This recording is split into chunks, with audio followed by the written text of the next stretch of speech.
সেই সব জায়গায় কিন্তু শ্রমিকদের দেশের ঐতিহ্যবাহী শ্রমিক সংগঠন জাতীয় শ্রমিক লীগের ৪৭তম প্রতিষ্ঠাবার্ষিকী দিনটি উপলক্ষে প্রধানমন্ত্রীকে শুভেচ্ছা জানাতে ও দিক নির্দেশনা নিতে গণভবনে সংগঠনটির কেন্দ্রীয় নেতারা। শুভেচ্ছা শেষে প্রধানমন্ত্রী বলেন, শ্রমিক মেহনতি মানুষের কল্যাণে কাজ করছে সরকার।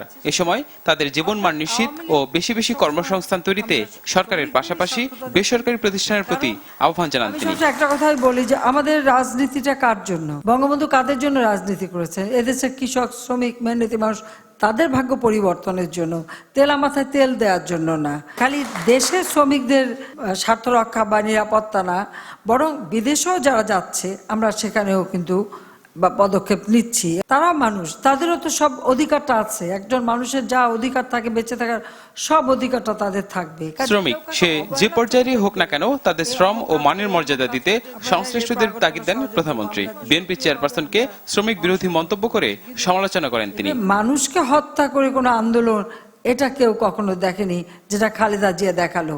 এর সব থেকে বেশি ক্ষতিগ্রস্ত এবং সবচেয়ে বেশি আঘাতটা আসলো আমাদের শ্রমিক শ্রেণীর উপরে।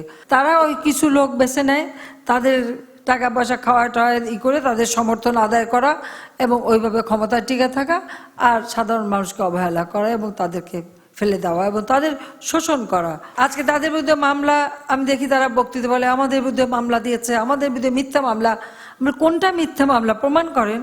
আর যদি সাহস থাকতো, বুকে যদি বল থাকতো যে না আমি এই অন্যায় করি নাই, তাহলে নিশ্চয়ই যেত। ক্ষমতাসীন দল হিসেবেই কেবল নয়, দেশ ও মানুষের উন্নয়নে দায়িত্ববোধ নিয়ে সরকার কাজ করছে বলে জানান প্রধানমন্ত্রী শেখ হাসিনা। স্বাধীনতার মর্যাদাটা রক্ষা করা, স্বাধীনতার সুফল যেন প্রত্যেকটা মানুষের ঘরে ঘরে পৌঁছায়।